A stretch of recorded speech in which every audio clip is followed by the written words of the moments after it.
Baik, assalamualaikum warahmatullahi wabarakatuh. Saya akan melanjutkan dari Mbak Diana, yakni model perilaku konsumen. Model perilaku konsumen yang sering digunakan adalah Howard and Set model and Boyer Howard. Model ini memberikan pandangan menyeluruh tentang proses dan variabel yang mengaruhi konsumen, mulai dari tahap sebelum hingga sesudah pembelian.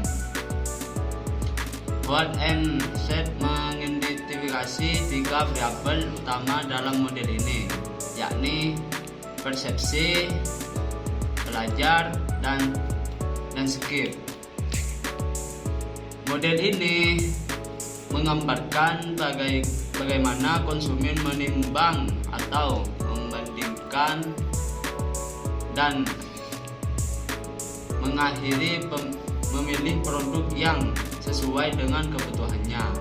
Dalam model ini proses keputusan dimulai dari adanya stimulus dan dorongan yang memicu minat konsumen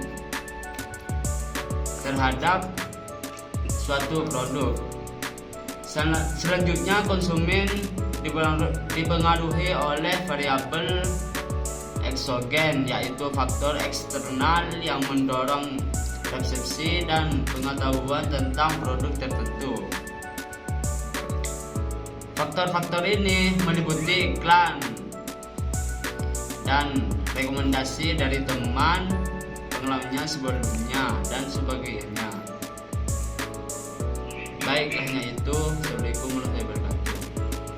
Baik, saya Aisyah Rohmah akan melanjutkan pembahasan dari presentator sebelumnya, yaitu model perilaku konsumen industri menurut Set. Nah, model ini merupakan suatu model yang dikembangkan oleh model perilaku Howard dan Set.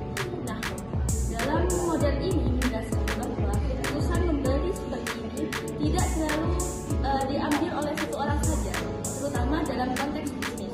Biasanya ada beberapa orang yang terlibat dalam proses pengambilan keputusan ini, manajer, bagian keuangan, dan bagian IT. Nah, dalam model ini menunjukkan bahwa keputusan pembelian bersama itu akan lebih mungkin terjadi jika meliputi berbagai keputusan, seperti yang pertama, pembelian produk itu memiliki risiko yang besar. Yang kedua, pembelian produk membutuhkan modal yang besar daripada pembelian biasanya. Yang ketiga, pembelian tidak terlalu mendesak. Yang keempat, perusahaan besar. Dan yang terakhir, perusahaan memiliki desentralisasi.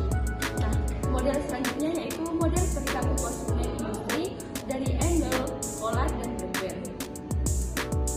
Dalam model ini menjelaskan bagaimana konsumen itu mengambil sebuah keputusan untuk membeli suatu produk yang meliputi berbagai proses seperti pengenalan masalah, pencarian informasi, evaluasi alternatif, pemilihan, dan yang terakhir yaitu hasilnya. Jadi model ini itu menggambarkan langkah-langkah yang umumnya dilakukan oleh konsumen sebelum memutuskan untuk membeli suatu produk tersebut.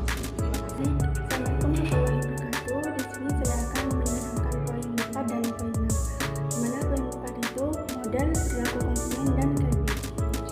Di mana pada model perilaku konsumen ini dengan hasrat akan suatu produk memunculkan pengenalan terhadap produk tersebut. Kirby menunjukkan faktor manusia dan faktor sosial. Faktor manusia yang dimaksudkan pada model ini yaitu kesan, sikap, proses pembelajaran, kepribadian, perhatian, daya ingat, dan keterbatasan ekonomi.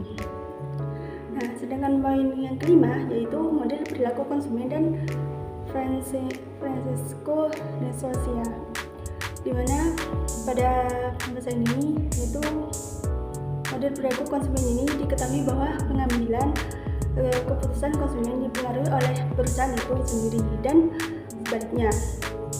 Pada model ini terdapat 4 bagian yang dinyatakan dalam fil lapangan, yaitu sebagai berikut. Yang pertama, perusahaan memberikan informasi terkait produk, merek, iklan, dan lainnya. Yang kedua, Sikap konsumen pada fil 1 memberikan reaksi terhadap konsumen untuk menjadi lebih banyak terhadap produk yang ditawarkan oleh perusahaan.